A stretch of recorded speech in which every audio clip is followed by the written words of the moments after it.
నమస్తే, welcome to inside. ఆమె అడుగడుగు సంచలనమే. చిన్న వయసులో రాజకీయాల్లోకి రావటమే ఆలస్యం అన్నట్టు అధినేతను పొగట్లంలో పీహెచ్డీ చేశారు. అంటే కాదు, గాలివాటు రాజకీయాల్లో ఎటు మగ్గాలో తెలుసుకున్నారు. జంపింగ్ రాజకీయాలు వంట పట్టించుకొని పార్టీ మారటం, టికెట్ తెచ్చుకోవటం, గెలవటం, మంత్రి కావటం, ఇలా అన్ని చకచక జరిగిపోయాయి. అయితే అంతా సాగిపోతే చెప్పుకోవాల్సిందేముంది? అవినీతులను దూసుకుపోయిన ఆ నాయకురాలికి బ్రేకులు పడ్డాయి. డామిట్ కథ అద్దం తిరిగింది. అందులో ఆమె పాత్ర ఎంత, ఆమె నాయకుల పాత్ర ఎంత అనేదే తేలాలి. ఏమైనా విడుదల అవినీతి కథ చిత్రం విడుదలైంది.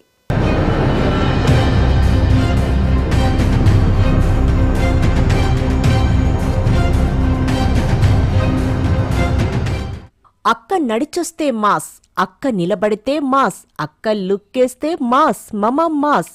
ఉన్నట్టుండి రాజకీయాల మీద మోచుపడి తెలుగుదేశం మీదుగా వైసీపీలోకి నడిచి వచ్చిన విడుదల రజనీ అక్క చేసే ప్రతి పనిలో నాటకీయత కనిపిస్తోంది. ఎప్పుడూ వెంట ఉండే వీడియో టీం ఆమె ప్రతి కదలికను ఒడిసిపట్టి ప్రచారం కల్పించడంలో ముందుంటుంది. ఏ వైపు నుంచి చిలకలూరిపేట నియోజకవర్గంలోకి వెళ్లినా అక్క నియోజకవర్గంలో అడుగు పెట్టామని ఇట్టే తెలిసిపోయేలా రోడ్డుకిరువైపులా ఫ్లెక్సీలు దర్శనమిస్తాయి. ఎప్పుడు జనంలోకి వెళ్లినా, ఏ చిన్నపాటి కార్యక్రమంలో పాల్గొన్నా, సందర్భం ఏదైనా సరే ఆమె లీనమైపోయి కనిపిస్తారు. లేదా అలా లీనమైన దృశ్యం మనకు వీడియోలో కనిపిస్తుంది. ఇక కరోనా టైంలో అయితే అక్కడక్కడా చిల్లర పంచుకుంటూ జనాన్ని ఆదుకుంటున్నట్టు ఇచ్చిన బిల్డప్ అంతా ఇంతా కాదు. ఏమైనా పైకి కనిపించే ఈ ప్రచారపు ఆర్భాటం వెనుక అసలు కథ వేరే ఉందని చిలకలూరిపేట జనం గ్రహించేలోగా గుంటూరుకు వెళ్లినా ఫలితం దక్కలేదు. ఒకప్పుడు సైబరాబాద్లో చంద్రబాబు నాటిన మొక్క ఇప్పుడు అవినీతి ఆరోపణల్లో మునిగి తేలుతున్న అక్క అని లోకం కోడై కూస్తుంటే తన రాజకీయ భవిష్యత్తు మీద బెంగ పెట్టుకున్నారట.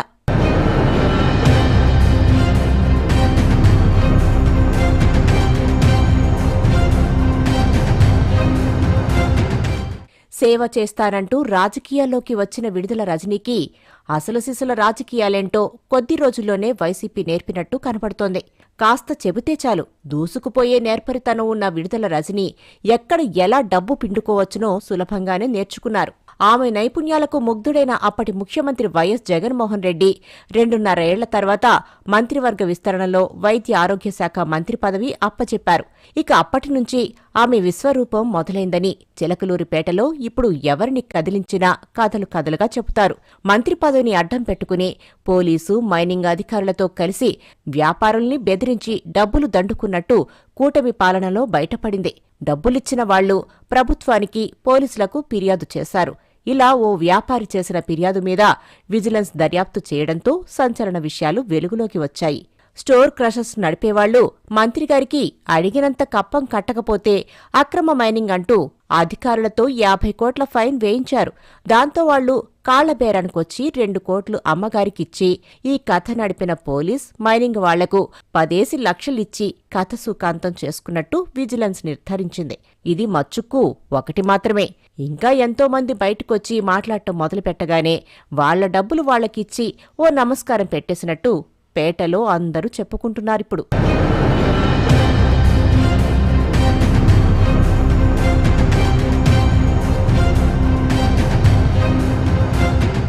దళిత రైతుల భూములు లాక్కోవడం మరో దారుణం. ఎప్పుడో 50 ఏళ్ల కిందట దళిత రైతులు సొసైటీకి భూములిస్తే వాళ్లకు పట్టాలిస్తారని నమ్మబలికి వాళ్ల సొసైటీ పత్రాలు లాక్కోవటం అవినీతికి పరాకాష్ట. ఆ భూముల్లో గ్రానైట్ ఉన్నట్టు తెలిసి ఆ విషయం రహస్యంగా ఉంచి 120 మంది దళితులను మోసగించిన తీరు గురించి ఎడవెల్లి దళిత రైతు వేల్పుల నాగయ్య ఆవేదనతో చెబుతున్నారు. నా పేరు వేల్పుల నాగయ్య, ఎడవెల్లి గ్రామం, చిలకలూరుపేట మండలం, పల్నాడు జిల్లా. మాకు ఎప్పుడో కత్తి చంద్రయ్య గారు మా నాన్నగారి హయాంలోనే మాకు ఈ సొసైటీ భూమి మాకు ఇచ్చారు. పేరుకొచ్చి 3 ఎకరాల కాడికి 120 మంది పేర్లు సభ్యులకి ఇచ్చారు. అప్పటి నుంచి మేము కష్టపడి ఎట్లాకట్లా పండించుకుంటూ ఉంటున్నాం. మాకు వైసీపీ అధికారంలోకి వచ్చినప్పుడు మీకు పట్టాలు ఇప్పిస్తాము అని కళామందిర్ సెంటర్లో జగన్మోహన్ రెడ్డి గారు ఎడవెల్లి గ్రామం గురించి ఆ సొసైటీ భూములకి మేము పట్టాలు ఇప్పిస్తామని చెప్పి ఓట్లు వేయించుకున్నారు. మా గెలిచినాక మా యొక్క పెద్దలను పిలిపించి మీకు పట్టాలు ఇప్పిస్తాము మీ భూమికి సంబంధించి ఏ కాగితాలు అయితే ఉన్నాయో ఆ కాగితాలు తీసుకొచ్చి నాకు చూపిండానని రజనీ గారు మేడం గారు అన్నారు. అని మా పెద్దలకి ఏం చెప్పారో చెప్పి అది భూమి అంతా లాక్కున్నారండి. నేనైతే వరి పంట నారు వేసుకుందామని నారు పోసి సాగు చేసి చేనికి నీళ్లు పెట్టి దమ్ము తొక్కిద్దామని తీసుకొచ్చినప్పుడు పోలీసులు ఇక్కడ పల్లెలో ఎప్పుడు ఎన్నడూ లేనిది ఒక మా భూమి కోసం అంత 6 నెలలు కాపలా పెట్టి ఆ భూమి లాక్కొని దమ్ము తొక్కలేకుండా టాటను బయటికి తీసుకొచ్చారు. నారు నిలువుని ఎండిపోయింది. మేము మైసూరు అనే ఇటు కందుకూరు అనే పోయి 5 నెలలు 6 నెలలు ఉంటున్నామండి. మాకు ఇదే జీవనాధారం. నేను 70 బస్తాలు పండించా ఈ భూమిలో. ఈ భూమి చూడండి ఎలాంటి భూమి, కమ్మని సారవంతమైన భూమి. మాకు బోర్లు వేసేది. ఈరోజు తుమ్మగొట్టలు చూస్తున్నాం. మేము 2 పంటలు పండించుకునేది ఈరోజు తుమ్మగొట్టలు చూస్తున్నామండి. మా బ్రతుకులు ఎలా పోయినాయి అలాగే మా బిడ్డల బ్రతుకులు కూడా పోవాలా. మాకు సీఎం గారు చంద్రబాబు గారు, పవన్ కళ్యాణ్ గారు మాకు న్యాయం చేయాలి. మీడియా సోదరులు కూడా మాకు న్యాయం చేయాలి. అధికారులు కూడా కోరుకుంటూ ముఖ్యమంత్రి కాకముందు ఎన్నికల ప్రచారానికి వచ్చిన జగన్మోహన్ రెడ్డి కూడా ఆ భూమికి పట్టాలిస్తారని హామీ ఇచ్చారు. అందుకే ఈ రైతులు నమ్మి ఆమెకు వాళ్ల ఒరిజినల్ పత్రాలు అందజేశారు. అలా తీసుకోవడం వెనుక అసలు కారణం వేరే ఉందని అప్పట్లో వాళ్లకు తెలియలేదు. ఆ భూముల్లో గ్రానైట్ నిల్వలు ఉన్నట్టు తెలియటం వల్లనే దాన్ని బంగారు బాటగా మార్చుకోవాలన్న కుట్ర దాగి ఉన్నట్టు ఆలస్యంగా తెలిసిందంటున్నారు ఇంకో బాధిత రైతు వేల్పుల శాంసన్. గత వైసీపీ ప్రభుత్వంలో మాకు పట్టాలెపిస్తామని నమ్మబలికి మా కాడ ఉన్న సొసైటీకి సంబంధించిన పట్టా, దానికి సంబంధించిన బయలే, దానికి సంబంధించిన ప్రతి ఒక్క కాగితాలు మొత్తం ఎడదల రజని మీ కాడ ఉన్న కాగితాలు మాకు తీసుకురండి.